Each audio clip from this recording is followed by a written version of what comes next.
Hello there and welcome to this week's update by Valet.io. I'm Valerio and I'm in charge of the WordPress updates here at Valet.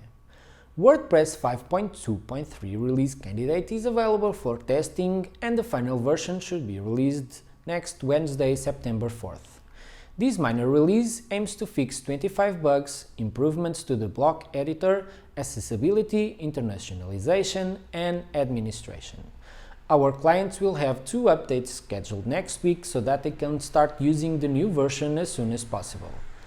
Don't forget that WordPress 5.3 is scheduled to be released in November 12th. If you want to learn more about how our maintenance plans can help you secure your website, you can send us an email to sales@valet.io and you'll get in touch with Ali or Maureen.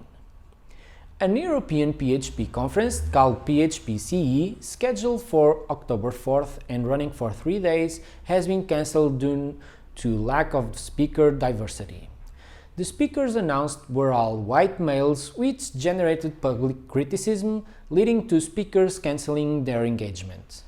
The WordPress community hosts dozens of conferences around the world each year.